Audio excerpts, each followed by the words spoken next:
चलित वर्ष जो इंटरनल एग्जाम होता क्वेश्चन पैटर्न कौन थी कौन क्वेश्चन पड़ा देखा तो यार क्वेश्चन पैटर्न को जो देखा तो टोटाली 80 मार्क एग्जाम होता 80 मार्क भितर मल्टीपल 10टी पड़ा जार कि प्रत्येक क्वेश्चन मार्क था 2 मार्क अर्थात टोटाली 20 मार्क था सेमती जोड़ा 2 मार्क थाए से 2 मार्क को एठारे 4 मार्क कराइला टोटाली 3टा क्वेश्चन अर्थात 12 मार्क आमर देवाक पड़ूला ठीक सेमती जोड़ा 3 मार्क थाए 3 मार्क बदल 6 मार्क रखा जाता और 3टा क्वेश्चन पड़ा आमको टोटाली 18 मार्क देवाक पड़ूला और लंग क्वेश्चन जोड़ा था से 15 मार्क था और 2टा लंग क्वेश्चन लिखबार था 2टा लंग क्वेश्चन 30 मार्क टोटाल था 80 मार्क तेणु कौन कौन क्वेश्चन आसीथिला ए इंटरनल एग्जाम रे प्रथम क्वेश्चन जदि देखिबा कि महावीर जैन केबे जन्मग्रहण करथिले अछि 566 बीसी रे 540 बीसी रे ख्रीष्टपूर्व 520 ना ख्रीष्टपूर्व 586 यार सठिक आंसर होची कि 540 बीसी रे से कौन करथिले कि जन्मग्रहण करथिले। सेकेंड क्वेश्चन देखिबा महावीर जैन धर्मर केतेतम तीर्थंकर थिले 23तम तीर्थंकर थिले 24तम तीर्थंकर थिले 22तम तीर्थंकर थिले ना 14तम तीर्थंकर थिले आम जानिचे कि महावीर जैन 24तम तीर्थंकर थिले तेणु 24तम तीर्थंकर होची सठिक आंसर। तापर देखो कलिंग युद्ध केबे संगठित होइतिला कलिंग युद्ध केबे संगठित होइतिला ऑप्शन देछि ख्रीष्टपूर्व 261 ख्रीष्टपूर्व 263 ख्रीष्टपूर्व 265 ना ख्रीष्टपूर्व 264 आम जानिचे कि कलिंग युद्ध ख्रीष्टपूर्व 261 रे संगठित होइतिला। तापर देखो नेक्स्ट क्वेश्चन कौन अच्छी नेक्स्ट क्वेश्चन अच्छी कि केउ नदी कूल कलिंग युद्ध संगठित होता दया नदी भार्गवी नदी बैतरणी आ महानदी यार हम सठिक आंसर हम दया नदी कूल कलिंग युद्ध संगठित होता। अशोकंकर पिता नाम कौन थिला बिंदुसार थिला अजातशत्रु थिला चंद्रगुप्त थिला ना द्वितीय चंद्रगुप्त थिला अशोकंकर पिता थिले बिंदुसार तेणु बिंदुसार सठिक आंसर हम। तापर क्वेश्चन अच्छी महावीर केउ नदी कूल दिव्यज्ञान लाभ करते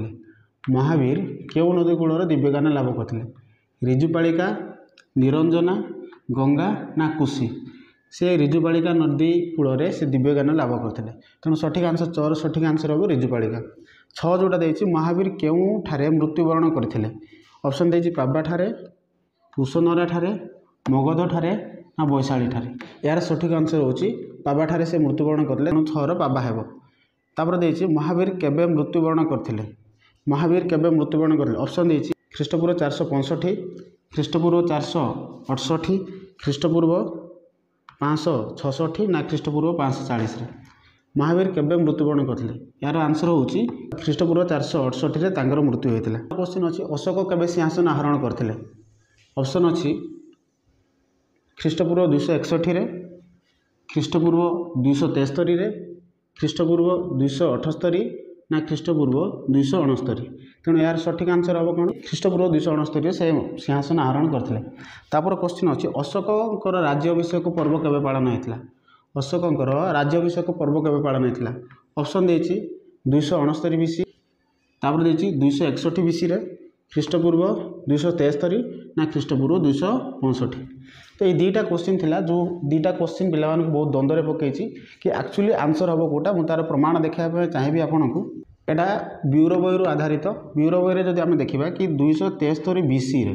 से सिंहासन आहरण करते भल भाव टी मार्क करूँ 273 ख्रीष्टपूर्व 273 से कौन लिखी कि सिंहासन आहरण करते तापर जदि देखा कि कलिंग युद्ध से 8म वर्ष बा सिंहासन आहरण करिबार 8म वर्ष अर्थात जदि आम देखा 261 बीसी रे से कलिंग युद्ध संगठित होता तेणु एथर स्पष्ट होची जदि कलिंग युद्ध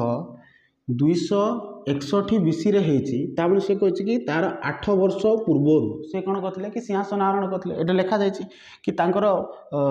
8 वर्ष पूर्व कौन होइतला राज्याभिषेक होइतला जदि 8 वर्ष पूर्व राज्याभिषेक होइछि तामने एठे जदि हम 8 प्लस कर दोचे तामने केते आसुछि कि 962 तामने आम कहि परिबे कि 269 बीसी समय कौन होइछि तांकर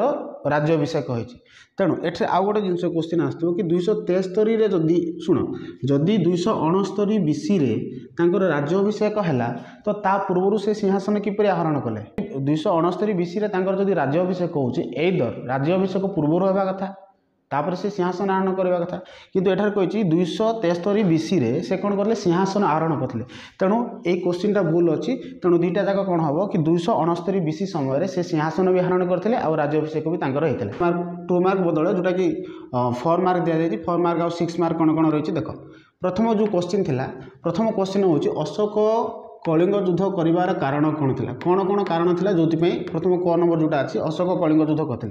जदि आम देखा कि राजनैतिक कारण था अर्थनैतिक कारण था नागमान द्वारा अशोकंर अलंकार अपहरण था आउ कारुबाकी किंवदंती था यहाँ डायरेक्टली एमती लिखले मार्क मिले ना तेणु आम जब देखा राजनैतिक कारण कौन थी राजनैतिक कारण जब देखा ताले कलिंग मगधर पूर्व था तेणु मगधर राजा जो अशोक थे से आशंका करुले कि भविष्य में कलिंग कौन कर तार दक्षिण में अवस्थित चोल राज्य सहित मिसिकी से मगध उपर आक्रमण कर आशंका को आधार कर से कलिंग युद्ध करते ये हूँ राजनैतिक कारण अर्थनैतिक कारण देखा अर्थनैतिक कारण हूँ कलिंगर जो लोक मैंने जो मैंने थे से बहुत परिश्रमी थे अन्य देश मान सहित बेपार वाणिज्य एम भल संपर्क था अन्य देश मान सहित भल बेपार वाणिज्य करुले कलिंग एमती समृद्ध था से समय जो अशोक ये गोटे आशंका थिला कि जेहेतु ये समृद्ध थिला कलिंगटा बोधहुए से कलिंग अटैक करते आउ कौन कहुच्छी नाग मैंने जो मैंने थे से कलिंगर अधिवासी मैंने थे कहुए कि से समय नागमान द्वारा कौन होता कि अशोकंर अलंकार को अपहरण करते जार प्रतिशोध नापी से कलिंग अटैक करते कहुए आउ गोटे थिला जोटा कारुबाकी किंवदंती कहुए कलिंगर धीवर मानकर जो कन्या थिले से थिले कारुबाकी से बहुत सुंदर थिले जो तांको प्राप्त करने से कलिंग युद्ध करछंती बोली कहुए यही जो कारण गुड़ाक जो कलिंग युद्ध होती कहुए तापरे जदि ख नंबर क्वेश्चन देखा ख नंबर थिला सप्तांग तत्व संपर्क विवरणी दियो तेणु यार प्रथमत सप्तांग तत्व जदि देखा ताले सप्तांग तत्व चंद्रगुप्त मौर्य समय सप्तांग तत्व प्रचलित था कौटिल्य द्वारा रचित अर्थशास्त्र जना पड़े कि सेठारे सप्तांग तत्व संबंध में सेठारे आलोचना करा सप्तांग तत्व से कहूँ कि 7टी अंग को सप्तांग तत्व बोली कहुए अर्थात राज्य को किपरि शासन करेंगे से 7टी अंग थिला कौन से 7टी अंग थिला प्रथम थिले स्वामी अमात्य स्वामी कहले राजा थिले अमात्य थिले जहाँ कहुला मंत्री परिषद तापर थिला जनपद जहाँ कहुच्छे राज्य बा दुर्ग थिला सेमती राजकोष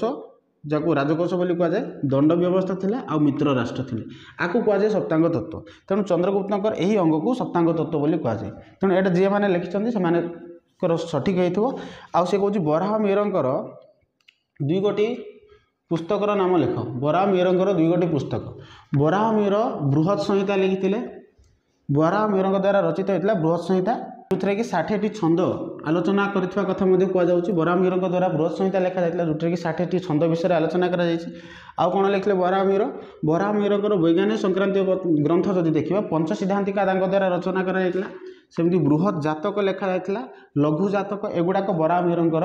से समय ग्रंथ थिला तेणु आम कहीपर कि बराह मेहरंकर कौन थिला बृहत् संहिता बृहत् जातक लघु जातक सेमती पंच सिद्धांतिका एगुड़ाक बराह मेहरंकर ग्रंथ थिला तापर 3 नंबर जोटा क्वेश्चन थिला तेणु आम एटा जोटा 4 मार्क थिला 4 मार्क 3टा आलोचना कले प्रथम 4 मार्क होची जदि आम देखुचे कि अशोक कलिंग युद्ध कर कारण कौन थिला तापर सप्तांग तत्व कौन तापर बराह मेहरंकर ग्रंथ कौन थिला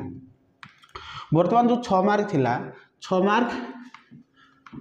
जो 3टा थिला कौन कौन थिला क्वेश्चन देख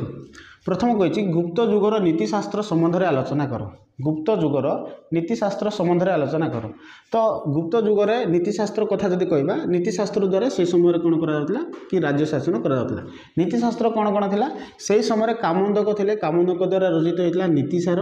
ये समय ये नीतिसार कौन करा कि से समय राज्य शासन और राज्य मानकर कर्तव्य संपर्क में जना पड़ता तेणु आम यह कहीपर कामंदक जो नीतिसार लिखिते से नीतिसार से समय राज्य शासन एवं राज्य राजा कर्तव्य कौन रे संबंध में जना पड़ता तापर देखा कि बादशाहन से समय लिखिते कामसूत्र बादशाहन द्वारा रचित कामसूत्र ये कामसूत्र से समय जो नगर थिला से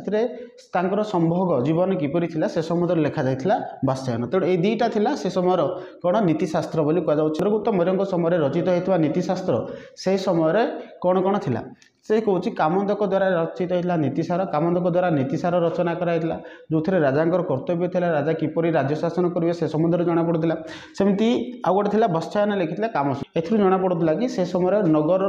संभोग जीवन किपरि थिला से संबंध में आलोचना करा आउ गोटे थिला क्वेश्चन कि आल्बेरुनीकर हिंदू धर्मर स्तंभ लेख। एठे 9टी स्तंभ विषय में आलोचना करदेवी। आल्बेरुनी तांकर पुस्तक से कौन करथिले कि 9टी स्तंभ विषय हिंदू धर्मर 9टी स्तंभ विषय कहिथिले। कौन थिला कोनोसी हिंदू केबे मनुष्य को हत्या करे नाही, ता माने हिंदू मनुष्य को केबे हत्या करे नाही, हिंदू केबे चोरी करे नाही, मनुष्य को हत्या करे नाही, हिंदू केबे चोरी करे नाही, से मिछ केबे कुहे नाही, संन्यास ग्रहण करे नाही, धन संपत्ति ठूल करे नाही, पवित्रता से सदाबेला आचरण करते, उपवास करे, ईश्वर को प्रार्थना करे एवं ओंकार उच्चारण करे। ये 9टी स्तंभ थिला। से 9टी स्तंभ मध्यरु से कहिछि कि किछि स्तंभ लेख, जो माने ये 9टी स्तंभ मध्यरु जदि लिखिथिबो ताले ठीक हेइथिबो। तापर लास्ट क्वेश्चन थिला कि इबन बतूतांकर सुल्तान महमद को विषय से कौन वर्णना करछंती। इबन बतूता सुल्तान महमद को समय कौन वर्णना करछंती, इबन बतूता सुल्तान महमद को विषय कौन लिखछंती। आम जानिचे कि इबन बतूता प्रथम लिखिबो कि इबन बतूता जो रिहला पुस्तक लिखिथिले से रिहला पुस्तक से सुल्तान को विषय वर्णना करछंती। कौन वर्णना करछंती, से वर्णना करछंती कि सुल्तान जे थिले बा मोहम्मद बिन तुगलक जे थिले से उभय दया और निर्दयर सम्मिश्रण थिले, अर्थात से दया भी करुथिले आ निर्दय भी थिले। पुणी सेठारे लिखिछंती कि भारतर विभिन्न प्रांतक को से नियंत्रण करथिले। से उभय हिंदू आ मुसलमान, धनी आ दरिद्र समस्त को समान दृष्टि देखुथिले। सबुठु आश्चर्य कथा होची से विभिन्न काम को कौन करथिले, निजर हाथ को नौथिले, किंतु से काम को से केबे भी परिसमाप्ति करनथिले। सेथि पई इबन बतूता आपको आडबाया सुल्तान बोली बदलैथिले। तेणु एटा थिला क्वेश्चन कौन कौन थिला, क्वेश्चन आंसर गुड़ाक आम आलोचना कले। एबे तुम निजे चेक करि पारिबो कि तुम केतेटी ठीक करछ आ केतेटी भूल करछ। धन्यवाद।